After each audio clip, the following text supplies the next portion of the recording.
नमस्कार, ANB news देख रहे हैं आप। मैं हूं आपके साथ पल्लवी राजपूत और हमारे खास कार्यक्रम उत्तराखंड का महासंग्राम में आप सभी का स्वागत है। चंपावत उपचुनाव लड़ने के लिए अब कांग्रेस भी तैयार हो चुकी है। कांग्रेस ने अपनी तैयारियां तेज कर दी हैं। चंपावत चुनाव के मद्देनजर कांग्रेस ने भुवन कापड़ी, मनोज तिवारी, खुशहाल सिंह अधिकारी को चुनाव का प्रभार सौंप दिया है। चुनाव कैसे जीतना है और चुनाव में कैसे सफलता पानी है, पार्टी के पदाधिकारियों सहित यह लोग ही पूरा संचालन अब देखेंगे। कांग्रेस ने अब तक पुष्कर सिंह धामी के सामने अपना प्रत्याशी घोषित नहीं किया है और इससे अब ये साफ होता हुआ दिखाई नहीं दे रहा है कि आखिर धामी के सामने प्रत्याशी कौन होगा। यानी कि मंडप सज चुका है और दूल्हे का कुछ पता नहीं। अब सवाल ये उठता है कि क्या बिखरी हुई कांग्रेस एकजुट होकर चंपावत उपचुनाव में अपनी भागीदारी निभाएगी या फिर लगातार चल रही गुटबाजी पार्टी पर हावी होगी। दूसरी ओर चंपावत उपचुनाव को लेकर बीजेपी भी तैयारियां कर चुकी है। विधानसभा चुनाव 2022 के लिए बनाई गई चुनाव प्रबंधन समिति को भंग कर दिया गया है। इसके साथ ही चंपावत में होने वाले उपचुनाव के लिए नई टीम का गठन किया गया है। फिलहाल के समीकरण बताते हैं कि बीजेपी को चंपावत में मशक्कत कम करनी पड़ेगी, जबकि कांग्रेस को जीतने के लिए जी जान लगानी पड़ सकती है। अब देखने वाली बात यह होगी कि कांग्रेस चंपावत के रण में किस स्थिति में नजर आती है।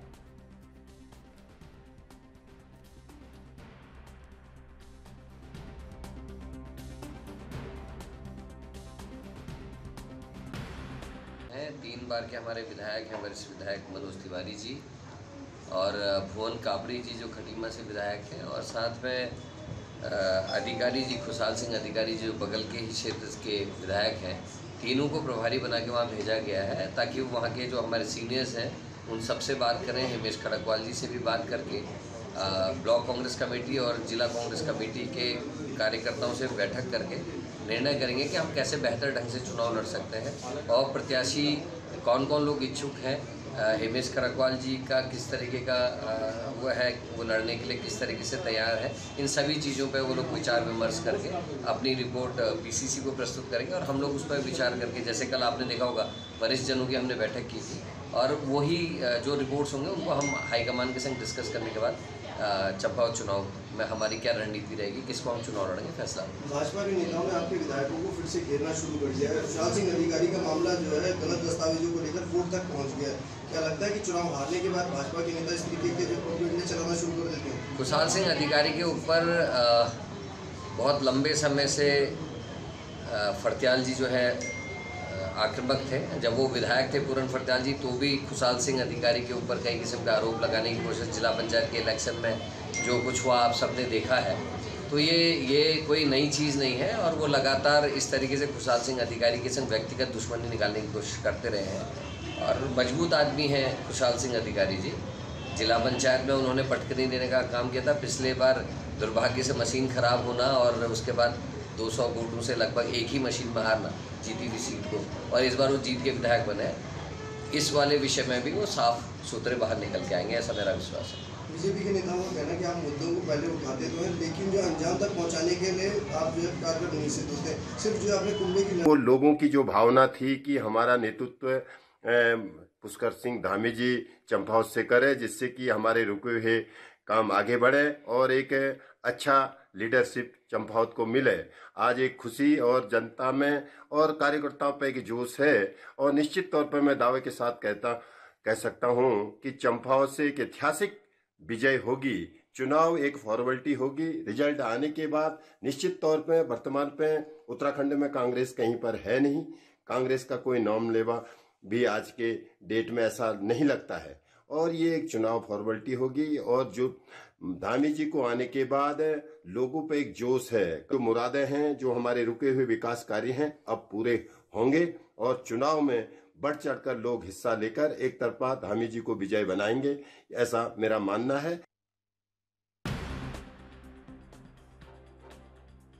चंपावत उपचुनाव लड़ने के लिए कांग्रेस अब तैयार हो चुकी है। कांग्रेस ने अपनी तैयारियां तेज कर दी हैं। चंपावत चुनाव के मद्देनजर प्रभार सौंप दिया गया है। उत्तराखंड में कांग्रेस ने चंपावत उपचुनाव में प्रत्याशी चयन के लिए उपनेता प्रतिपक्ष भुवन कापड़ी, अल्मोड़ा के विधायक मनोज तिवारी और लोहा घाट विधायक खुशहाल सिंह अधिकारी को पर्यवेक्षक बनाया है।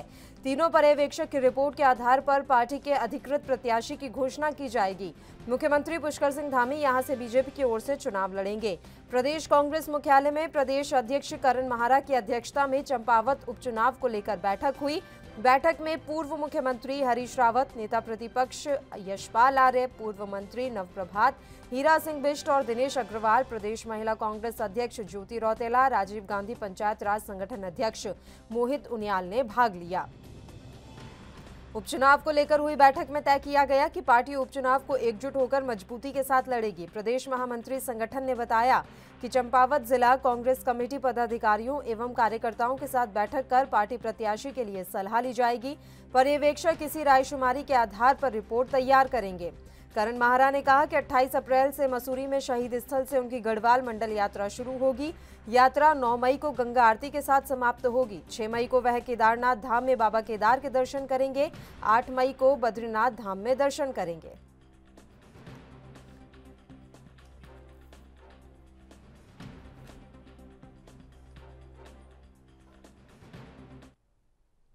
चलिए इस मसले पर अब चर्चा की शुरुआत कर लेते हैं। 3 मेहमान इस समय हमारे साथ जुड़े हुए हैं। मेहमानों से आपका परिचय करवा देते हैं। महेश जोशी जी हमारे साथ जुड़ गए हैं, कांग्रेस पार्टी के प्रवक्ता। दिनेश शक्ति त्रिखा जी वरिष्ठ पत्रकार के तौर पर हमारे साथ जुड़े हुए हैं और सीमा डोरा जी हमारे साथ जुड़ी हुई हैं, भारतीय जनता पार्टी की प्रदेश प्रवक्ता हैं। तीनों ही मेहमानों का स्वागत है ANB न्यूज पर। महेश जी, मैं शुरुआत आप ही के साथ करना चाहूंगी। सर, चंपावत उपचुनाव को लेकर कांग्रेस पार्टी में किस तरह की तैयारियां इस समय चल रही हैं? आप लोगों ने पर्यवेक्षक भी बनाए हैं ताकि आपका जो दूल्हा है वो जल्दी से जल्दी डिसाइड हो जाए, लेकिन बड़ा निशाना साध रही है बीजेपी कि अभी तक आप अपना प्रत्याशी का ही चयन नहीं कर पाए। महेश जी।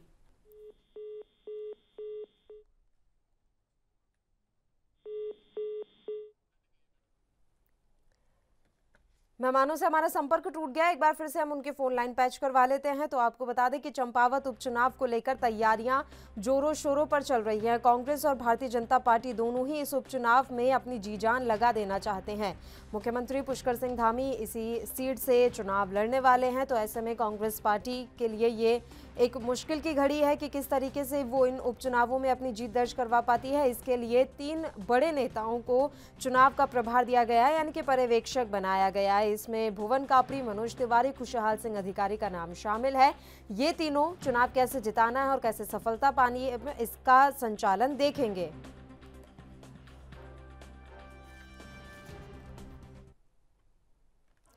चलिए एक बार फिर से मेहमान हमारे साथ जुड़े हुए हैं। सीमा डोरा जी का रुख कर लेते हैं। सीमा जी, मेरी आवाज मिल रही है आपको?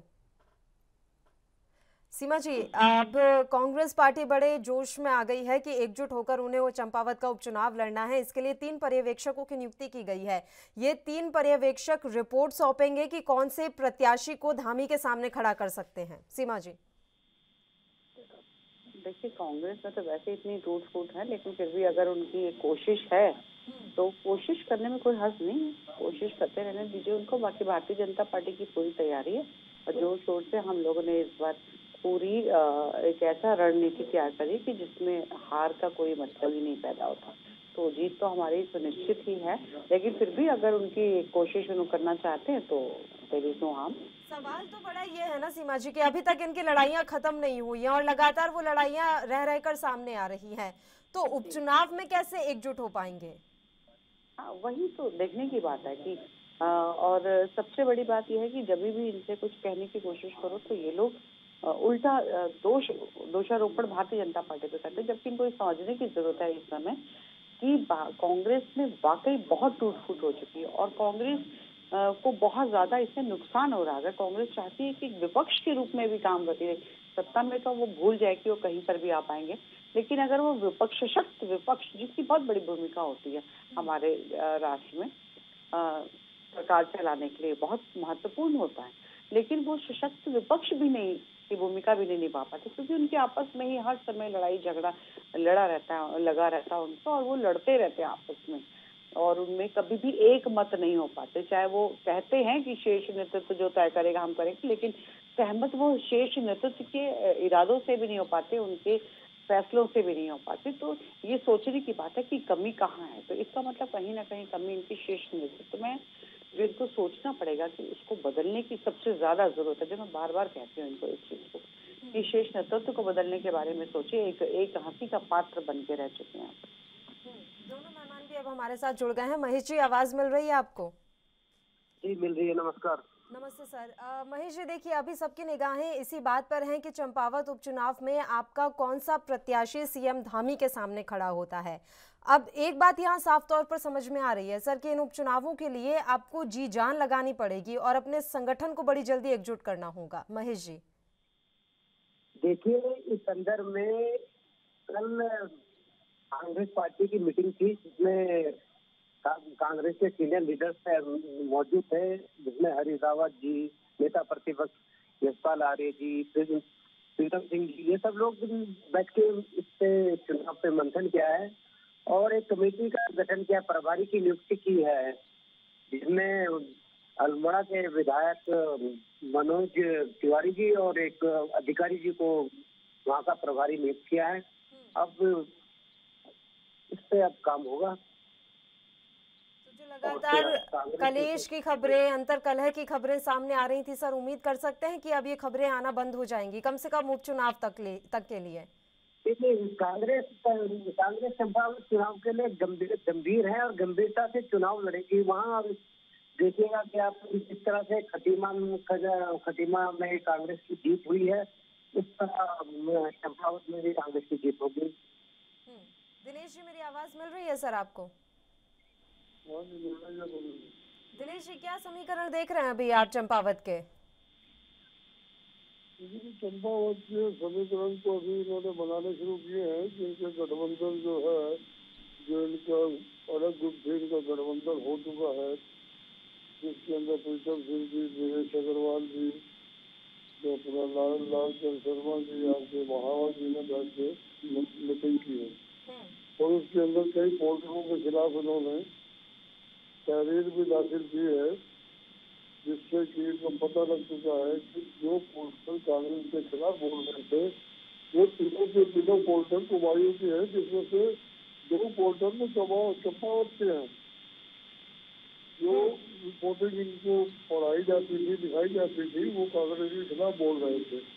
ये बात अलग है कि वो अपनी राजनीति कर रहे थे। बाकी इस वक्त जिस तरीके से इनकी मीटिंग हुई है और जिस तरीके से बात हुई है और गुटबाजी की कम हुई है और ये दावा कर रहे हैं कि गुटबाजी हमारी खत्म हो चुकी है और चंपावत के अंदर हम विजयी होंगे। लेकिन इसके लिए इनको मेहनत बहुत करनी पड़ेगी, क्योंकि दोनों तरफ से चंपावत के अंदर हर तरीके से उन्होंने अपना जाल बिछाया है भाजपा ने। इधर कांग्रेस भी अपना जाल बिछा रही है, उन्होंने अपने प्रभारी वगैरह नियुक्त कर दिए हैं। अब ये देखिए कि कैंडिडेट बहुत कौन खड़ा करते हैं कि जो धामी जी को हरा सके, इसके ऊपर इनको भी मंथन करना बाकी है और कम से कम कुमाऊं के जितने भी इनके विधायक है और कार्यकर्ता है, इनको एक टेबल पर, एक जुट पर, एक मंच पर लाना होगा, जिससे कि इनको अगर अल्मोड़ा की जीत अच्छी तरह हासिल करनी है तो वहाँ पर उन्हें जी जान से मेहनत करनी पड़ेगी। अक्सर सवाल ये है कि आप उपचुनावों के इस मौसम में बड़े मुद्दे क्या देख रहे हैं? मुद्दों पर बात होगी कि नहीं होगी सर, या फिर बस अंतरकलह, गुटबाजी और इन्हीं पर चुनाव लड़के खत्म कर दिया जाएगा? मुद्दे तो चुनाव भाजपा के पास भी मुद्दे आप जिस व्यक्ति से है, कृपया लाइन पर बने। दिनेश जी, आपकी आवाज़ नहीं मिल रही है, हम एक बार फिर से आपका रुख करेंगे। तो सीमा डोरा जी, अब बात यही है कि कौन से मुद्दे रहेंगे इस बार उपचुनावों में, या फिर उपचुनाव हैं तो ज़्यादा मुद्दों पर फोकस नहीं किया जाएगा? हमारी तरफ से तो देखिए, मुद्दे हमेशा विकास के रहे हैं। हमारा दृष्टिकोण पहले से ही जनता के सामने हमने पेश कर दिया था और जनता को पता है कि हम किस मुद्दों पे काम करेंगे और वो चंपावत की जनता अच्छे से समझ चुकी है। इसीलिए उन्होंने पहले भी जिताया था विधायक को और अभी भी उनकी स्वेच्छा से ही। देखिए, जब विधायक अपनी सीट छोड़ते हैं तो उसमें पीछे जनता का भी हाथ होता है। स्वेच्छा उनकी भी, जो रजामंदी होती है वो भी होती है। तो जनता ने पहले से रजामंदी एक तरह से दे ही दी है धामी जी के लिए। और क्योंकि वो मुख्यमंत्री रहे, जब चुनाव लड़ा तो जो विधायक जरूर हमारे दूसरे रहे, लेकिन मुख्यमंत्री तो वही थे। तो जनता इस चीज को स्वीकारती है कि भारतीय जनता पार्टी को जिता है ना, और साथ में अब जो जिम्मेदारी दी गई है मुख्यमंत्री जी को जिताने की चंपावत से, तो जनता पूरी तरह से हमारे साथ सहमत है। और विकास में हमेशा से हमने काम किया, और विकास में ही जनता का जो है वो हमारे साथ आशीर्वाद है। ठीक है सीमा जी, चर्चा जारी रखेंगे। एक छोटे से ब्रेक के लिए पहले यहाँ रुक रहे हैं, जल्द हाजिर होंगे।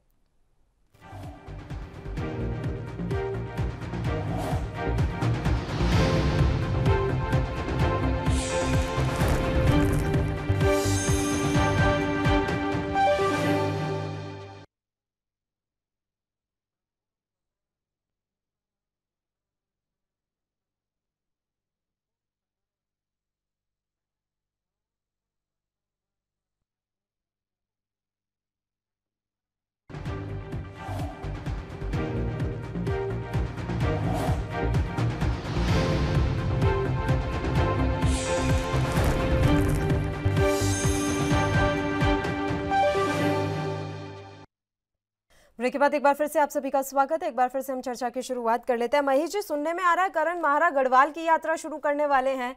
अब उन्होंने ठान लिया है कि बड़े जड़ों से मजबूत करेंगे वो पार्टी को राज्य में। जी, 28 तारीख से प्रदेश अध्यक्ष जी गढ़वाल दौरे पे जा रहे हैं और वहाँ पे प्रत्येक गांव में, प्रत्येक शहर में उनका कार्यक्रम है, और जिसमें जाके वो संगठन के सभी लोगों से मुलाकात करेंगे और किस तरह से जो कांग्रेस में कार्यकर्ताओं में मायूसी है उसे दूर करने का काम करेंगे। ठीक है, और चंपावत उपचुनाव से कैसे जोड़कर देखें उनके इस दौरे को? देखिए, चंपावत चुनाव के लिए कांग्रेस के उन्होंने उसका भी प्रभारी की नियुक्ति की है। प्रभारी वहाँ जाके उसका आकलन करेंगे कि किसे चुनाव लड़ाया जाए, क्या है। उसमें से जो भी वो अपनी रिपोर्ट देंगे तो मैं अपने प्रदेश अध्यक्ष को प्रदेश कार्यालय में सौंपेंगे, तो उसके आधार पर ही प्रत्याशी का चयन किया जाएगा। और चंपावत के बारे में अगर हम बात करें सर, तो आपने तो वहां से वैसे भी जीत दर्ज नहीं की थी, तो ऐसे में आपके लिए तो चुनौती दोगुनी है। उसके अलावा खुद सीएम वहां से चुनाव लड़ रहे हैं, तो आपका जोश कितना हाई है? चुनौती तो है, एक तरफ सरकार चुनाव लड़ रही है, कांग्रेस के प्रत्याशी चुनाव लड़ेगा, चुनौती तो है। जहाँ पर एक तरह से पूरा तंत्र चंपावत के चुनाव में रहेगा, तो वहाँ कांग्रेस प्रत्याशी चुनाव लड़ेगा, चुनौती तो बहुत बड़ी है। तो सरकार ने तो पूरी अपनी ताकत ही झोंक दी। अभी जब से सरकार का गठन हुआ तब से उनको खाली चंपावत का चुनाव कैसे जीता जाए, मुख्यमंत्री जी कहाँ से चुनाव लड़ेंगे, इसके अलावा तो तीसरी कोई बात होती नहीं है। तो इसलिए वहाँ तो चुनौती बहुत बड़ी है। लेकिन ठीक है, कांग्रेस का संगठन है अपना, कांग्रेस संगठन यहाँ पे मजबूती से चुनाव लड़ेगा। जिस तरह से खटीमा में हमने जीत हासिल की है, इस तरह से हम देखिएगा आप चंपावत की सीट भी कांग्रेस की झोली में जाएगी। मुद्दे क्या उठाने वाले हैं सर? वैसे तो एक ही सीट पर ये चुनाव है, लेकिन मुद्दे बड़े अहमियत रखते हैं। तो आपने जो मुद्दे आम चुनावों के समय में उठाए थे, वही एक बार फिर से यहाँ पर भी उठाएंगे? बिल्कुल, कांग्रेस के बाद मुद्दों की कमी नहीं है। कांग्रेस के बाद आप देखिए यहाँ पे आउटपोस्ट करते कर्मचारी सड़कों पर हैं। सरकार ने शपथ लेने के तुरंत बाद ही स्वास्थ्य कर्मचारी जो आउटसोर्स पे रखे गए थे, जिन्हें इन्होंने देवदूत कहा था, इनके पर जो फूलों की वर्षा की गई थी, आज वो देखिए आपके कल उन पे लाठीचार्ज सरकार के द्वारा लाठीचार्ज किया जाता है। महंगाई आप देखिए, महंगाई बहुत बड़ा मुद्दा है। महंगाई देखो कहाँ से कहाँ पहुंच गई। पेट्रोल डीजल के दाम लगातार बढ़ रहे हैं। ठीक है, देखो फॉरेस्ट में देखिए हर जगह आग, दोनों में आग लगी हुई है। तो मुद्दों की कमी है, मुद्दे ही मुद्दे हैं कांग्रेस के पास, और उन्हीं के आधार पर कांग्रेस चुनाव लड़ेगी। कांग्रेस का संगठन है, तमाम जो पदाधिकारी है सब चुनाव में काम करेंगे। दिनेश जी, महंगाई का मुद्दा आपको उतना अभी मजबूत लग पा रहा है सर कि कोई भी पार्टी इस मुद्दे पर चुनाव जीत जाए? क्योंकि बनने ही नहीं देते हैं इन चीजों को, तो बड़ा मुद्दा आप पूरा देश में उठाकर देख लीजिए सर। महंगाई इस समय बहुत बड़ी समस्या है, लेकिन ये बहुत बड़ा मुद्दा ही नहीं है इस समय लोगों के लिए। दिनेश जी, ऐसा है मैडम, जैसे कि अभी इन्होंने कहा मनोज जी ने कि चुनौती बहुत है, चुनौती तो इनके लिए बहुत है चंपावत के लिए। और ये सिर्फ एक ही बात कर रहे हैं कि हम जो है इलेक्शन जीत जाएंगे। कैंडिडेट इनके सामने अभी कोई है नहीं जो कैंडिडेट जीतेंगे। इनके सामने मुद्दा सिर्फ एक महंगाई का ही लेके चलेंगे तो पूरे भारत के अंदर महंगाई ही चल रही है, कोई खाली उत्तराखंड के अंदर महंगाई नहीं चल रही। महंगाई पूरे उत्तराखंड के अलावा पूरे हिंदुस्तान के अंदर महंगाई है आज की डेट में। पेट्रोल का मुद्दा भी पूरे हिंदुस्तान के अंदर चल रहा है। इसका कोई खास मुद्दा, इसका कोई असर होने वाला नहीं है।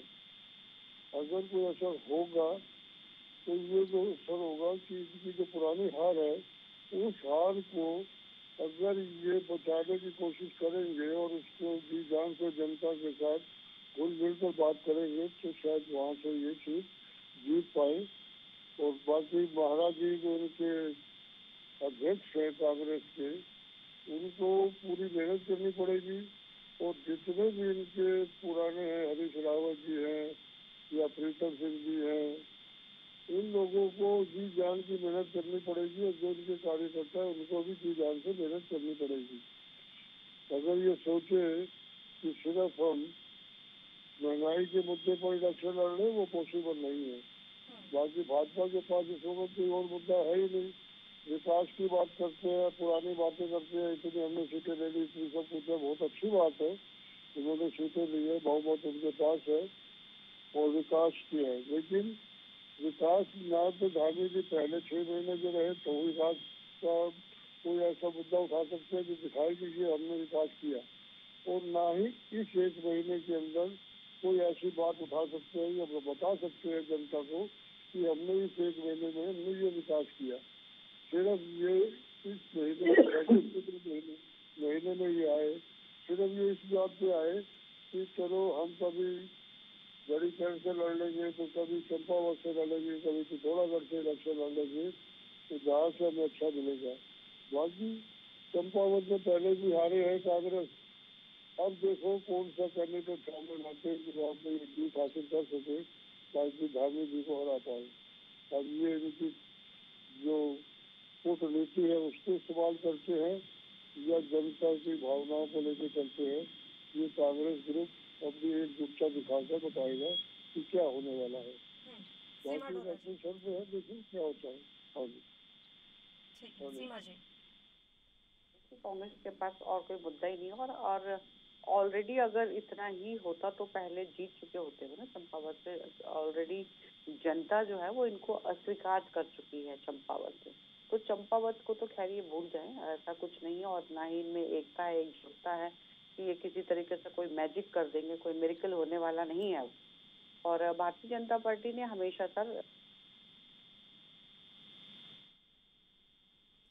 उन्होंने एक बहुत बड़ा आप पर आरोप लगाया है। शायद सीमा जी को आवाज़ नहीं मिल रही है, एक बार फिर से उनकी फ़ोन लाइन पैच करवा लीजिए, उनको आवाज़ नहीं पहुंच रही है। तो महेश जी, आपके सामने चुनौतियां बहुत हैं, ये बात सभी जानते हैं, लेकिन मुद्दों की कमी भी बहुत है सर आपके पास। अब इन मुद्दों पर जनता बात ही नहीं करना चाहती, या यूं कहें कि जनता का इंटरेस्ट ही नहीं है। आप महंगाई का मसला उठाना चाहते हैं, समस्या बड़ी है, लेकिन जनता को बिल्कुल भी इंटरेस्ट नहीं है इस मुद्दे में और ना इस बारे में कुछ सुनने में। आप अलग अलग मुद्दे उठाने चाहते हैं, उन मुद्दों को अब कोई सुनना ही नहीं चाहता। आपको नहीं लगता कि आपकी रणनीति में बदलाव की बहुत ज्यादा आवश्यकता है? सुनिए मेरी बात सुनिए। काट की हांडी बार बार नहीं चढ़ती। एक बार आप झूठ बोल देते, झूठ परसेंट से चुनाव जीत लोगे लेकिन दोबारा नहीं जीत सकते। आप देखिए जनता ने भाजपा पे विश्वास किया, 1 महीने का कार्यकाल देखिए क्या क्या कर दिया इन्होंने। भाजपा सरकार में आते ही ना इन्होंने कोई रोड मैप तैयार किया है। आते ही सबसे पहले पेट्रोल डीजल के दाम महंगाई बढ़ानी शुरू कर दी।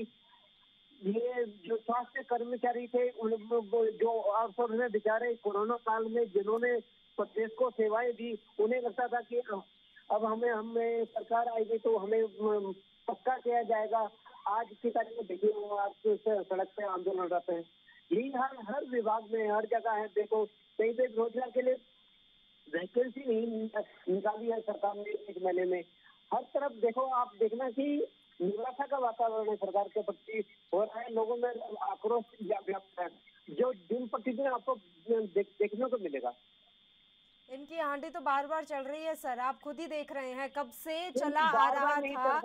एक परंपरा कब से चली आ रही थी कि एक बार बीजेपी और एक बार कांग्रेस, लेकिन इस बार वो परंपरा भी टूट गई। ठीक है, वही तो कह रहे हैं, झूठ प्रपंच की राजनीति बार बार नहीं हो सकती। एक बार आपने झूठ बोल दिया हिंदू मुसलमान के नाम पे, लेकिन विकास कार्य तो करने पड़ेंगे। यहाँ प्रदेश में रोजगार को मुहैया कराना पड़ेगा, जिसके लिए राज्य का गठन हुआ है। उस क्षेत्र में आप काम करके तो दिखाएं। और लोग आपकी बात ही तो नहीं सुनना चाहते हैं ना सर, यही तो समझ में नहीं आ रहा है कि उत्तराखंड में विपक्ष कमजोर क्यों पड़ रहा है। बहुत बड़ी बात है ये सर, एक लोकतंत्र में सशक्त विपक्ष की आवश्यकता होती है, लेकिन आप कमजोर होते जा रहे हैं। देखिए, आप हमने पिछले बार भी और अब इसमें भी चुनाव हारने के बाद हम थोड़ा दूसरे दिन से हम जनता के सामने चले गए, जनता की समस्याएं हमने उठानी शुरू कर दी। आप देखिएगा कि किसी भी तरह का जो कार्यक्रम होता है, जनहित के मामले होते हैं, कांग्रेस आपको सड़कों पे दिखती है। तो आप कैसे बोल सकते हैं कि कांग्रेस पे? आपने महंगाई के मुद्दे पर राज्यव्यापी प्रदर्शन किया सर, आपने महंगाई के मुद्दे पर प्रदर्शन किया, लेकिन उसकी कहीं कोई चर्चा नहीं। ऐसा क्यों हो रहा है? कोई तो बड़ी वजह मान रहे होंगे आप। क्यों नहीं? आप देखिए, आप अपने चैनल के माध्यम से देखिए, आप देखिए कि हर जगह ये चर्चा हो रहा कि महंगाई बहुत ज्यादा है। आप इसे नकार नहीं सकते। जो चीज मैं कहाँ नकार रही हूँ, मैं तो खुद कह रही हूँ सर कि बहुत बड़ी समस्या है, ये बहुत बड़ा मुद्दा है, लेकिन जनता को जितनी बार इस बारे में बात करनी चाहिए नहीं कर रही है जनता, ये समझ नहीं आ रहा है। जो सीधा जो फर्क पड़ रहा है, जो सीधा प्रभावित हो रही है, वो तो जनता ही हो रही है। आप ये कैसे कह सकते हैं? आज की तारीख में जो भी प्रभावित होने वाली है वो तो आम जन है। आप इसे कैसे नकार सकते हैं? आप देखिए, ऐसा होता तो आम चुनाव में सर आप ही जीत जाते, क्योंकि महंगाई के मसले को आपने तब भी बहुत बड़ा मुद्दा बनाया था और महंगाई तब भी बहुत ज्यादा थी। 1-1.5 महीने में कुछ खास बदलाव आया नहीं है सर। जनता इस चीज को महसूस करती है, लेकिन ठीक है, दिग्भ्रमित होगी जनता। चलिए, तो आपको लग रहा है कि ये जो उपचुनाव है, चंपावत का उपचुनाव है, जनता अपनी गलती सुधार लेगी? दिनेश जी। बिल्कुल ठीक है दिनेश शक्ति जी, जनता को अपनी गलती सुधारने का मौका मिल रहा है इस उपचुनाव के जरिए? सुधारने का मौका मिल भी सकता है और समझने का मौका भी मिल सकता है, दोनों बातें हैं पल्लवी जी। जब तक उनको समझ में नहीं आएगी तब तक सुधार नहीं कर सकती अपनी। और सबसे बड़ी बात इस वक्त जो वो है, महंगाई का मुद्दा चल ही रहा है पिछले कई 3-4 हफ्ते से, तो महंगाई का मुद्दा ही ज्यादा चल रहा है। हर एक, चाहे वो भाजपा का हो कैंडिडेट, वो मानने को तैयार नहीं कि हमारा जो महंगाई है वो है। कांग्रेस वाले महंगाई की तरफ रो रहे हैं, महंगाई है महंगाई है महंगाई है, लेकिन वो महंगाई के ऊपर ना ये विपक्ष आंदोलन कर पा रहा है, ना इसके पीछे कोई ऐसी प्रतिक्रिया हो रही है कि जैसे कि सेंट्रल गवर्नमेंट से या स्टेट गवर्नमेंट के सीएम साहब भी कुछ इसके ऊपर एक्शन है। वो तो ये भूल ही जाए कि हम महंगाई का रोना रो के जनता को डुबा लेंगे। वो बात अलग है कि जनता इस वक्त शांत है, वो देख रही है कि इलेक्शन से पहले क्या हुआ था, इलेक्शन के बाद एकदम महंगाई ने चरम सीमा पकड़ ली। ये अब जनता अंदर खाने चुप होने के नाते क्या जवाब देती है साइलेंट जनता, ये तो आने वाला वक्त ही बताएगा।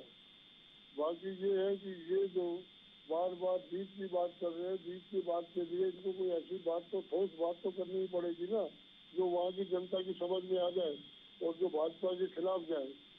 वो इस वक्त इनके पास कुछ है नहीं, तो ना ही कोई आगे इनके सामने कोई मुद्दा दिखाई दे रहा है। सिर्फ एक ही मुद्दा दिखाई दे रहा है कि हम वहाँ बड़ा से जीते हैं तो वहाँ की हार जो है वो चंपावत में वो पूरी कर लेंगे या दोहराएंगे, ये तो वक्त ही बताएगा। हो सकता है कि ठीक है दिनेश जी, थोड़ी देर के लिए रोक रही हूँ सर आपको, एक छोटे से ब्रेक के लिए हम यहाँ रुक रहे हैं, जल्द हाजिर होंगे।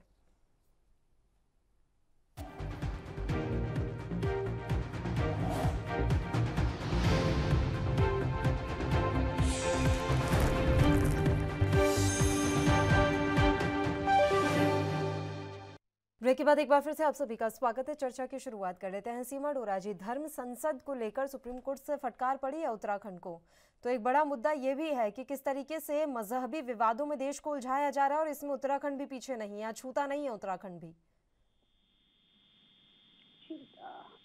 देखिए, मजहबी में उलझाना, विवादों में उलझाना तो का काम रहा है। तुष्टीकरण की राजनीति हमेशा कांग्रेस करती आई है, हमने तो करी नहीं। लेकिन हाँ, ये जरूर कहा अब की 4 धाम यात्रा में ये जरूर कहा गया है कि भाई हिंदू लोग जाए खाली, तो उसमें कोई बुराई तो मुझे लगती नहीं। आप अगर बताइए कि बुराई है तो क्या है? अगर धर्म ही हमारा है, हमारे मंदिर हमारे हैं, तो उसमें जाने में क्या हर्ज है? अगर कह दिया कि भाई हिंदू जाएंगे तो ऐसा नहीं है। उत्तराखंड में कभी ऐसा नहीं हमने तुष्टीकरण की राजनीति करी, ना हमने बांटा है धर्म को। तो लेकिन सिर्फ ये पहली बार है कि 4 धाम में, वो भी प्रिकॉशंस के तौर पे हमने जो भी एक पहल किया, वो प्रिकॉशंस के तौर पे किया, क्योंकि 4 धाम यात्रा है और बहुत डिस्टेंस पे है सब कुछ। तो प्रिकॉशंस के तौर पे सिर्फ हिंदू जाए तो ज्यादा अच्छा रहेगा, तो इसलिए उसका करा है। तो हाँ, धर्म संसद उत्तराखंड को में इस लेकर तरीके से आप लोगों को फटकार पड़ी है। मैं उत्तराखंड के बारे में बात कर रही हूँ। जिस तरीके की धर्म संसदें लग रही हैं इस समय उत्तराखंड में, उसमें फिर उल जुलूल और विवादित बयान दिए जाते हैं जो बेमतलब की टेंशन पैदा करते हैं। क्या ये सब ठीक है? इन पर रोक क्यों नहीं लगा पा रही है उत्तराखंड सरकार? इसके अलावा हरिद्वार में रामनवमी के जुलूस पर जिस तरीके से पथराव हुआ, ये भी एक बड़ा मसला है, तो इसे भी आप लोग उठाएंगे फिर? डेफिनेटली देखिए, वो तो बात जब उठती है तो दूर तलक जाती है। आपने खुद ही देखा अभी, ये बातें बोलनी नहीं चाहिए, डिबेट्स में ज्यादा नहीं ये मुद्दा उठाना मांग रही थी, लेकिन अब क्वेश्चन उठाए तो बोलना पड़ेगा कि इतने हमारे जुलूस निकले, इतने हमारे, कभी हमने कभी पथराव करा? नहीं करा। देश एक है। आज तक हिंदू हमेशा यही कहता रहा कि हिंदू मुस्लिम भाई भाई। तो आज अचानक भाई भाई अलग क्यों होने लग गए? आज अचानक उनको ऐसा क्यों लगने लगा कि जब हम रामनवमी का जुलूस निकाल रहे तो पत्थरबाजी करी जाए? क्या हिंदुओं ने कभी पत्थरबाजी करी? कभी एक एग्जाम्पल दे दीजिए कि मुहर्रम का हुआ तो कभी हिंदू ने पत्थरबाजी करी? नहीं करी। कि कभी ईद में कभी हिंदू ने कभी कुछ ऐसा काम किया? नहीं करा। देखिए, जब बंटवारा हुआ तो बहुत बहुत पुरानी है ये बातें, उठाने की अब नहीं होती, लेकिन जब बात उठी है तो बोल देती हूँ। जब बंटवारा हुआ था तो बड़े बाबा साहब अम्बेडकर ने बड़े स्पष्ट शब्दों में ये बात कही थी कि अगर हम देश के बंटवारे कर रहे हैं तो अच्छा हो कि सारे मुस्लिम्स को वहां कर दिया जाए और सारे हिंदू यहाँ आ जाए। उस समय नेहरू जी नहीं माने। जब नहीं माने तो इस तरीके से करेंगे कि ठीक है। तो जब बंटवारा हुआ तो 23% हिंदू वहां पे था और यहाँ पर बाकी के थे। आज तो मुस्लिम्स यहाँ पर जितने थे उससे कई गुना बढ़ गए। आज हमारी सेकंड मेजोरिटी हो गई है मुस्लिम्स, लेकिन वहां पर 1.1% रह गए खाली हिंदू। क्यों? क्वेश्चन। क्या क्या जवाब देंगे ये लोग? नहीं दे जवाब दे सकते, क्योंकि हम लोगों ने, अगर हमने ये बात कही है कि महंगाई बढ़ रही है, आप आज ये रोना रोते हैं, हर इंसान रोना रोता है महंगाई बढ़ रही है। अरे साधन तो वही है ना। अगर पॉपुलेशन इस तरह से बढ़ेगी, एक आदमी के 10 बच्चे होंगे, 15 होंगे, तो महंगाई कहाँ जाएगी? कहाँ से उत्पादकता इतनी होगी? हम तो अपने ऊपर रोक लगा लेते। हम तो कहते हैं 2 बच्चों से ज्यादा जिसके भी, उसको सरकारी नौकरी नहीं, उसको ये सुविधा नहीं, उसको वो सुविधा नहीं। लेकिन एक ही देश में रहने के बावजूद हमारे हिंदू और मुस्लिम में इतना भेदभाव क्यों? इसका मतलब तो हिंदू राज्य में हो, हिंदू राष्ट्र में हो के भी, हिंदुस्तान है ये, हिंदू राष्ट्र में होकर भी हम लोगों के पास स्वतंत्रता नहीं है। हम कहते हैं हम शोषण में है कि नहीं? और मुसलमान ये बात कहते हैं कि हम यहाँ सुरक्षित नहीं है। आप ये बताइए, कौन सी सुरक्षा नहीं प्रदान की गई उनको? कौन सी सुविधाएं उनको नहीं दी गई? कौन सी ऐसी केंद्र से सुविधा है या राज्य से ऐसी सुविधा है जो डिवाइडेड हो कि हिंदू को तो मिलेगी पर मुस्लिम को नहीं मिलेगी? कब ऐसा हुआ? नहीं हुआ, क्योंकि हमने भेदभाव करा ही नहीं।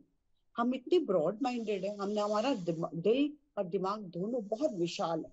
हमने कभी नहीं सोचा कि ये जो सुविधाएं हमें मिले वो उन भाइयों को ना मिले, वो उन बच्चों को ना मिले। आज भी एज अ शिक्षिका मैं आपसे एक बात बोलती हूँ जो शायद ये किसी को ये बात में इतना नॉलेज नहीं होगी जितना मैं आपको बता सकती हूँ। आरटीई के एजुकेशन के तहत जो 25% जो एडमिशन होता है उसमें 18% से ज्यादा मोहम्मदन होते हैं।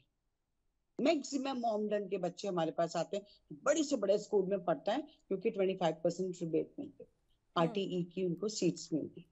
तो आप ये बताइए, कभी कभी बहुत तकलीफ होती है इस चीज को देख के कि अगर हम इतने ब्रॉड माइंडेड हो सकते हैं तो वो लोग क्यों नहीं हो सकते?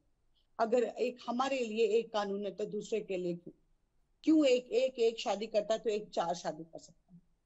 चलिए, क्यों इसलिए तलाक तो आप में लेकर अलग आ अलग रहे हैं ना रूल्स? समान नागरिक संहिता, जिस पर तो उठाए सवाल मैडम अभी मैडम महेश। वो जरूरी है, हाँ, तो वो महेश जी इस जरूरी पर हो गया जवाब है देंगे आजकल। कि अब उपचुनाव जब आ रहा है तो समान नागरिक संहिता को लेकर इनके क्या विचार हैं। जब लोगों के बीच में जाएंगे तो बताना तो पड़ेगा कि अभी आपने शुरुआत में कैबिनेट में जो प्रस्ताव लेकर आए, उस प्रस्ताव पर ये क्या विचार रखते हैं महेश जी। जोशी साहब, आवाज मिल रही है?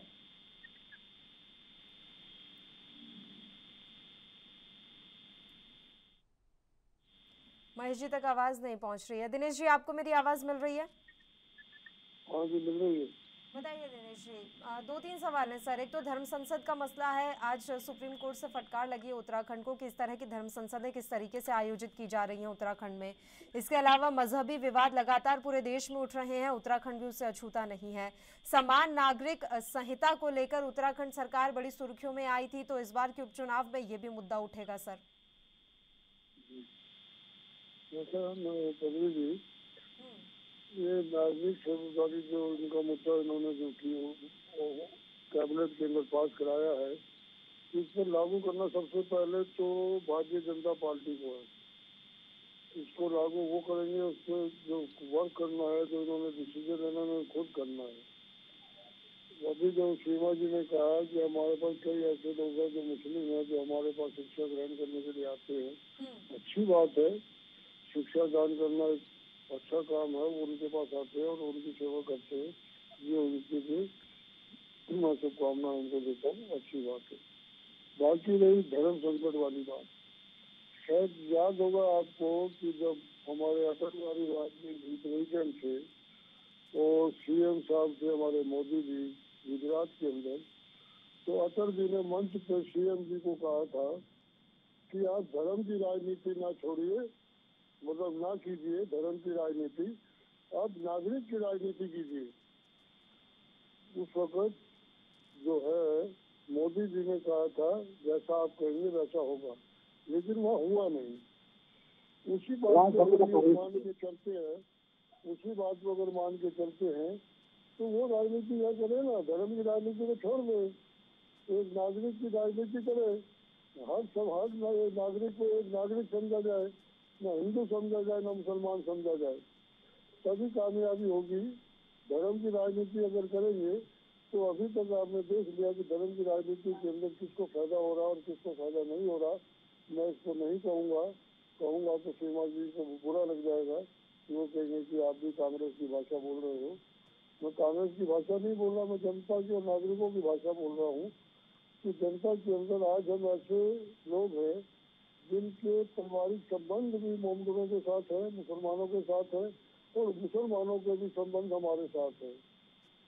तो इसीलिए मेरा सिर्फ यही मानना है, जैसे कि सीमा जी ने कहा कि नागरिक वो तो धर्म के बारे में हम नहीं उल्टा सोचते, और ना ही उल्टा सोचते तो ज़्यादा बेहतर है, उसी में ही कामयाबी इनको मिल सकती है। अगर धर्म की राजनीति करेंगे, हरिद्वारों की बातें करेंगे, की बात करेंगे तो अभी हेलो जी, आवाज आ रही है दिनेश जी? अगर हरिद्वार की ईश्वर पत्थरबाजी की बात करेंगे, इनके ना तो भाजपा के पास इस बात का कोई सबूत है कि पत्थर मुसलमानों ने मारे या हिंदू ने मारे, ना मुसलमानों को इस बात का पता है कि वो पत्थर किसने मारे, और वहाँ जिसने पत्थर मारे वहाँ की जनता को, वहाँ के भाजपा के लोगों को और कांग्रेस के लोगों को अच्छी तरह मालूम है कि वह पत्थरों का आदान प्रदान कैसे और क्यों हुआ, किया गया और कैसे हुआ। तो इसीलिए जब तक धर्म की राजनीति करेंगे तब तक ये बातें उठती रहेंगी। जब ये धर्म और नागरिकता की बात करेंगे तो शायद ये उभर के सामने आए। अभी आप देख लीजिए, जितने भी पूरे हिंदुस्तान के अंदर धर्म की राजनीति चल रही है, हिंदुत्व की बात की जाती है। सवाल तो यही है ना कि लोगों को जनहित के मुद्दे सुनना ही पसंद नहीं है सर। सबको बड़े मजे आते हैं, चटकारे ले लेकर अभी यही मसले चल रहे हैं और इन्हीं पर लोगों का बड़ा इंटरेस्ट भी जाग रहा है। चलिए एक बार फिर से हम चर्चा की शुरुआत कर लेते हैं। हाँ दिनेश जी, तो मैं यही पूछ रही थी सर कि लोगों का इंटरेस्ट ही अब इस चीज में है, उनको अच्छी लगती हैं ऐसी बातें, उनको अच्छा लगता है यही सब कहना और सुनना, इसलिए यही सब चल रहा है देश में। एक्चुअली क्या है मैडम परवीन जी, जी। आज हर जगह हर बात होती है हिंदुत्व की। ये हिंदुत्व कहाँ से आया? ये पहले बात होती थी हिंदू मुसलमान की, अब हिंदुत्व आया। हिंदुत्व क्या चीज है? आज से पहले हिंदुत्व था? मेरी नॉलेज के अंदर तो हिंदुत्व वर्ड नाम की कोई चीज ही नहीं थी।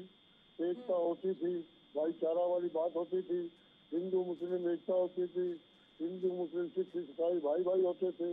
आज ये नारा खत्म हो चुका है, आज हिंदुत्व की बात होती है। ये हिंदुत्व कौन सा मुद्दा है ये समझ में आज तक नहीं आ पाया। और जो आप कह रही हैं ये बिल्कुल 100% बात है। कोई दलित की बात ही नहीं सुनना चाहता, हर आदमी अपने फायदे की बात सुनना चाहता है। आज दलित वाली बात जो है ये आज से 50-60 साल पहले हुआ करती थी। दलित नहीं होते थे, दलितों को बनाया जाता था, लोग परहेज करते थे, लेकिन धीरे धीरे वो मुद्दे खत्म हो गए। लेकिन अब नया मुद्दा हिंदुत्व का शुरू हो गया। इस हिंदुत्व के मुद्दे के ऊपर हिंदू हो गए, हिंदू राज हो गया, हिंदू भाषा हो गई, हिंदू ये हो गया, हिंदू वो हो गया। बहुत नॉनसेंस। मुझे तो ये समझ में नहीं आती पिछले 70 साल 72 साल से हिंदुस्तान आज़ाद हुआ। हिंदुस्तान आज़ाद होने के बावजूद तब तक हिंदू मुस्लिम की बात नहीं आई, चलते रहे ऐसे आते रहे। अब हिंदुत्व की बातें भी शुरू होने लगी, जो कि समाज के लिए एक्चुअली जहर है। ये समाज आगे चलकर इस हिंदुत्व के चक्कर में और दलित के चक्कर के अंदर बर्बाद होता चला जाएगा और एक नई सामने निकल कर आएगी, वो हिंदुओं के लिए बहुत बड़ी खतरनाक होगी। ये उनको समझना चाहिए। अभी आपको मैडम मालूम होगा कि अभी लक्ष्मण के अंदर SDM साहब की जीप को टक्कर लगी, ड्राइवर की मौत हो गई। SDM साहब हॉस्पिटल में एडमिट है। वहाँ के लोग बाग दबियाबाद में कह रहे हैं कि एक्सीडेंट जब जानबूझ के कराया गया, दूसरे कह रहे हैं कि अचानक हो गया। ये चीजें क्यों हो रही हैं? ये कानून व्यवस्था क्यों नहीं कंट्रोल में हो रही? सबसे बड़ी चीज तो ये है कि कानून व्यवस्था अगर हमारी कंट्रोल में होगी तो जैसे तो हिंदुओं की बात ही नहीं उठेगी मैडम। ये सिर्फ एक ही बात चलेगी, हम भारतीय हैं और भारतीय रहेंगे, उस मुद्दे के ऊपर काम होगा। ये हिंदुत्व और भाईचारा अगर नहीं रहेगा तो नहीं चलेगा ये काम जिस तरीके से चल रहा है। बाकी चुनाव का मुद्दा है, बात उसकी होनी चाहिए। बेहतर यही है क्योंकि कांग्रेस के पास इस वक्त के कैंडिडेट सामने दिखाई नहीं देता। हमारे चंपावत के भी हमारे गांधी जी कैंडिडेट है, इनके भी काम चल रहा है, इनकी प्रचार हो रहा है, होना भी चाहिए। लेकिन कांग्रेस भी धांधली के खिलाफ इलेक्शन के लिए कैंडिडेट खड़ा करेगा। मेरा मानना यह है कि वो ऐसा ठोस कैंडिडेट पेश करेगा जो अल्मोड़ा वाली बात को दोहराएगा और उसके बचने के लिए भाजपा को अपनी पूरी ताकत लगानी पड़ेगी। जबकि पूरा शासन इनके पास है, वो शासन अल्मोड़ा में भी इनके पास था, लेकिन उसके अंदर वो फायदा नहीं उठा सके। इस वक्त वो पूरा फायदा उठा लेंगे क्योंकि इन्होंने अपने चाहने वाले IAS अधिकारी IPS अधिकारियों को पहले से ही नियुक्त कर दिया गया है, ट्रांसफर कर दिया गया है। अब सिर्फ इनके वर्करों को और वहाँ की जनता को सोचना है कि हमें क्या करना है। चलिए ठीक है दिनेश जी, आप खुद ज्यादा जानती है। बिल्कुल दिनेश जी, चर्चा हम जारी रखेंगे। एक छोटे से ब्रेक के लिए यहाँ रुक रहे हैं, जल्द हाजिर होंगे।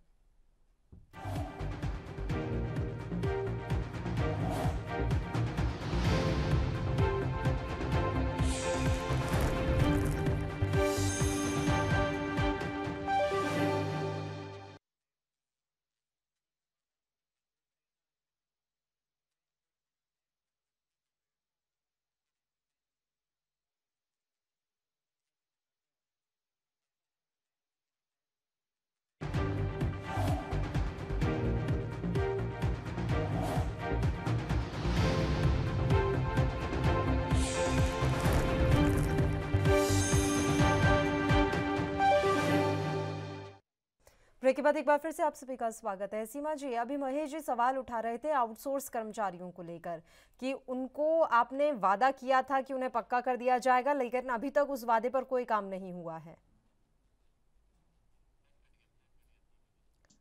सीमा जी तक आवाज नहीं पहुंच रही है। महेश जी, आपको आवाज मिल रही है?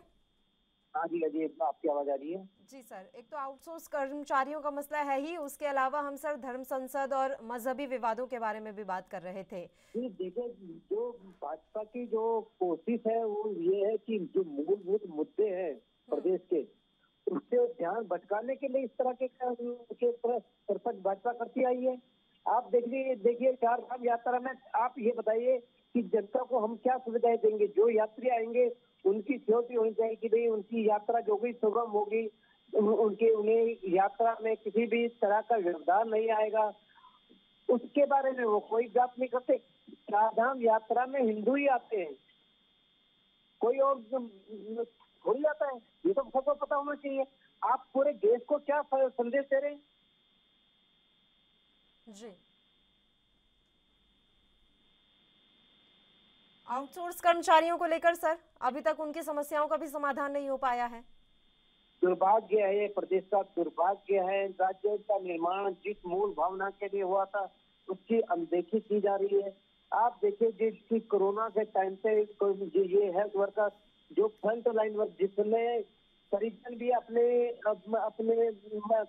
मरीज के पास नहीं फटकता था, इन बेचारों ने इन प्रदेश के नौजवानों ने वॉरियर के रूप में, योद्धा के रूप में मजबूती से प्रदेश की सेवा की, प्रदेश की जनता की सेवा की। और सरकार ने चुनाव से पहले उनसे मतलब ये दिखाने की कोशिश की कि हम इनका रिगार्ड कर रहे हैं, उन पर हेलीकॉप्टर से फूलों की वर्षा की जाती है। और देखिए जैसे चुनाव निपटता है 1 महीने बाद, देखिए शपथ लेने के तुरंत बाद आप इस तरह की कार्रवाई करते हैं। क्या जरूरत है ये करने के? आप देखिए कि दूर हॉस्पिटल में या और जितने जिला अस्पताल में कर्मचारियों की बहुत कमी है, उसके बाद भी आप इन्हें निकालने का कार्य करते हैं।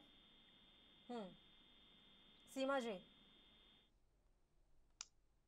बात कुछ मैं सुन नहीं पाई क्योंकि आउटसोर्स कर्मचारियों को लेकर मैम बातचीत चल रही है कि उनसे जो वादा किया था आपने, वो वादा भी पूरा नहीं हो पाया है। जो हमें कुछ पता है कि हमने क्या करना है और धीरे धीरे हम उस पे काम कर रहे हैं। बहुत कुछ हमने कर दिया और हम बाकी कर देंगे, इसकी चिंता करने की इनको जरूरत नहीं है। और हमको अच्छे से पता है कि हमारी क्या जिम्मेदारी है और कैसे निभानी है। तो धीरे धीरे करके हर जिम्मेदारी की तरफ हम देखते जा रहे हैं, जहां जहां हमें ऐसे लग रहा है कि जरूरत है। और हमने जो कमिटमेंट करे वो हम जरूर पूरे करेंगे। वो हमने पहले भी कहा था कि हम पूरे करेंगे और हम करेंगे। कुछ कह रहे हैं महेश जी आपसे, कुछ कहना चाह रहे हैं महेश जी, बताइए महेश जी। मैं ये कहना चाह रहा हूँ कि जो ये कर्मचारी सेवा दे रहे थे प्रदेश को, इन्हें निकालने की नौबत क्यों आई? वो ये तो कहने रहे कि हमें सत्ता करो नहीं तो हम नौकरी छोड़ देंगे। उन्होंने ये भी नहीं कहा कि भाई हमें इसकी वेतन हमारा बढ़ाओ। वो तो अपने जिस तरह से वो पहले सर्विस कर रहे थे, जिस तरह से पहले अपने कार्य में लीन थे, जिस तरह से वो पूरी ईमानदारी से कार्य कर रहे थे, उस हिसाब से वो काम कर रहे थे। ये नौबत क्यों आई कि उन्हें नौकरी से निकाल दिया गया? बताइए सीमा जी। नहीं, डेफिनेटली इस चीज पे हम सोच रहे हैं और जरूर उनके बारे में कुछ और भी सोचा जाएगा। वो जो हमारा कमिटमेंट है वो पूरा कर लेंगे। ऐसा तो नहीं है सीमा जी कि ओवर कॉन्फिडेंस में रहने वाली है भारतीय जनता पार्टी की? नहीं, हमने चंपावत पे तो पहले भी जीत हासिल कर ली थी, तो इस बार दोबारा कर लेंगे। और अब तो सीएम धामी खुद उस सीट से चुनाव लड़ रहे हैं, क्योंकि काफी चीजें ऐसी हैं जो अब लोगों तक पहुंच तो रही होंगी ना। ऐसा तो है नहीं कि अभी भी सावन के अंधे ही हो रखे होंगे, सबके हरा ही हरा दिख रहा है सब कुछ। पहले भी कुछ अंधा नहीं था और कुछ सावन का हरा हरा नहीं दिख रहा था। पता था जनता को कि किसके हाथ में बागडोर सौंपी जाए, देश की भी और राज्य की भी। तभी तो जिनके हाथ में बागडोर सौंपी गई थी, सीएम धामी के बारे में हम बात कर रहे हैं, तो वो अपनी सीट से क्यों नहीं जीत पाए? वहां के लोगों को क्या ऐसा दिख गया कि उन्होंने धामी पर विश्वास करना जरूरी नहीं समझा? लेकिन अब चंपावत की जनता जरूर कर लेगी विश्वास। देखिए, धामी जी के बारे में मैं पहले भी कह चुकी हूँ कि वो 70 विधानसभाओं को देख रहे थे, और चूंकि वो 70 विधानसभाओं को देख रहे थे तो उन्होंने अपनी विधानसभा पे बहुत काम नहीं कर पाए। वो लास्ट में, जो कि बहुत जरूरी होता है, लास्ट के 6 महीने अपनी विधानसभा में काम करना बहुत जरूरी होता है, जो वो नहीं कर पाए। उसका कहीं ना कहीं असर पड़ा। और भी बहुत सारी चीजें हैं जो इफेक्ट करा, जिन चीजों ने, जिसपे हमने बाद में मंथन भी किया और पूरी कोशिश रहेगी कि इस बार वो सब चीजें ना दोहराई जाए। और रही भारतीय जनता पार्टी को, तो उनको तो स्वीकारा ही है ना, भारतीय जनता पार्टी को तो स्वीकारा ही है चंपावत में, तो जीत तो इससे होगी। देखिए, हम ओवर कॉन्फिडेंट कभी नहीं रहते। हमने पहले भी कहा है कि जनता का निर्णय सर्वोपरि, और हम तो ये विश्वास जरूर दिलाया है कि हम जीतेंगे। लेकिन फिर भी जनता का जो भी निर्णय होता है वो सिर आंखों पे रहेगा। हम दिनेश पूरी जी, विश्वास जरूर जनता को दिलाएंगे कि आपका हित होगा, आपके राज्य का हित होगा, और विकास का यही मार्ग हम देखेंगे और दिखाएंगे। ठीक है। दिनेश जी, भारतीय जनता पार्टी को अपनी जीत का पूरा विश्वास है, और उसकी बड़ी वजह आप क्या समझ रहे हैं? क्योंकि चंपावत में पहले भी बीजेपी का ही प्रत्याशी जीता था। ये यही कॉन्फिडेंस तो इनको ले देगा मैडम। इनको ये जो कॉन्फिडेंस है कि चंपावत में भाजपा का पहला कैंडिडेट हमारा जीत गया है, इस बार भी हम जीतेंगे। कुमायूं है, और कुमायूं के अंदर चंपावत भी है, कुमायूं के अंदर जो है खटीमा भी आता है। जब खटीमा उनका होम डिस्ट्रिक्ट था, उसके अंदर जनता ने इनको नकार दिया, क्योंकि वहाँ की जनता जो है धामी जी से अच्छी तरह परिचित थी। वो धामी जी अशोकन चीफ मिनिस्टर थे, और पूरा का पूरा जो उनका टीम खेमा की टीम जो उनकी थी, प्रचार की टीम जो थी, वो खटीमा में जी जान से लगी हुई थी, और वहाँ पर भी अपने आप को नहीं बचा पाए। इसी ओवर कॉन्फिडेंस की वजह से चंपावत पहुंचे, क्योंकि चंपावत के एमएलए ने इतिहास पर देकर उनके लिए सीट छोड़ दी। लेकिन अब मैंने अभी पहले थोड़ी देर पहले भी यही चीज बताई कि जब तक भाजपा वाले अपनी ठोस कोई नीति चंपावत में नहीं दिखाएंगे, तब तक वहाँ की जनता खामोश बैठी है। वो खामोशी जो है इनको क्या रंग लाएगी, ये इलेक्शन के बाद इनको दिखाई देगा। बेहतर यही है कि अपनी खामोशी, उस खामोशी को तोड़े, उनकी मनुष्यों की उनकी आकांक्षा उनको पूरी करें, पार्टी की ऑफिस को बचाने में। ये तो तैयारी में जुट गए हैं सर। आप तो खुद ही जान रहे हैं कि जब चुनाव का नतीजा आया था, सीएम धामी के हाथ से खटीमा निकल गया था, तभी से लग रहा था कि उपचुनाव होगा। ये तो शुरुआत से उपचुनाव के मोड में थे, और तब से ही तैयारियां चल रही हैं। ये उपचुनाव चंपावत में नहीं चल रही मैडम, अलग अलग जगह पे इनका जा रहा था। जगह डिसाइड नहीं थी, लेकिन उपचुनाव की तैयारियों में तो लगे हुए थे सर। पूरी तैयारियां चल रही थी, और अभी देखिए इन्होंने एक नई समिति का भी गठन किया है, एक नई टीम गठित की है सर। टीम उन्होंने बनाई है, टीम वहाँ पे भेजी भी यही है, सारी टीम वहाँ पहुँच चुकी है। इसीलिए आपको याद होगा, कानपुर से इंडिपेंडेंट के पत्रकार जीते थे उमेश जी, और उन्होंने कहा था कि मैं अपनी सीट छोड़ने को तैयार हूँ। मेरे पर्सनल ताल्लुकात है धामी जी के साथ, मेरे बच्चे का जन्म और धामी जी का जन्म एक ही डेट को एक ही टाइम में हुआ था। जब वहाँ पर उसे पता था कि उमेश जी को कि यहाँ मैंने लाखों रुपए खर्च कर वोट खरीद कर अपने लिए जीता हूँ मैं, तो मैं इनको, लेकिन धामी जी ने सूझबूझ से काम लिया कि वहाँ उन्होंने क्यों नहीं किया, क्योंकि इसी भाजपा सरकार ने उनके ऊपर के इल्जाम लगाए, जेल भेजा, देहरादून से उत्तराखंड से बाहर निकाला। इसके बावजूद भी धामी जी उनके साथ लिंक बनाए रखे, लेकिन उन्होंने उनसे सीट नहीं मांगी। चंपावत में सीट इसलिए मांगनी पड़ी क्योंकि भाजपा का कैंडिडेट था, कैलाश जी भाजपा के थे। कैलाश जी को अपने चंपावत के अंदर पिछले 2 साल से 3 साल से कुछ वह विकास नहीं दिखाई दे रहा था। उन्होंने विकास की बात की, धामी जी ने उस विकास को जो है रखा कि ठीक है मैं विकास को करूँगा, तो उनको वादा किया, लेकिन वहाँ पर वहाँ की जनता को दिखाई नहीं दे रहा। लेकिन दबी जबान में जनता वहाँ की बोल रही है, लेकिन फिर भी हम भी इनको कहते हैं कि आप मेहनत कीजिए, धामी जी बने रहे। आज तो जो वो सहारा है, जो आपके लिए पुष्प वर्षा के पुरस्कार है, वो चीफ मिनिस्टर बने रहे। हमारी शुभकामना उनके साथ है, लेकिन उनके लिए बहुत मेहनत और बड़ी जद्दोजहद की जरूरत होगी। चलिए ठीक है, आप तीनों ही मेहमानों का शुक्रिया चर्चा करने के लिए, आप हमारे साथ जुड़े। तो चंपावत उपचुनाव में दोनों ही पार्टियां किस स्थिति में आती हैं, ये देखने वाली बात दिलचस्प रहेगी। इसी के साथ इस बुलेटिन में इतना ही। मुझे दीजिए इजाजत। देश और प्रदेश की तमाम ताज़ा खबरों के लिए आप देखते रहिए ANB न्यूज़। नमस्कार।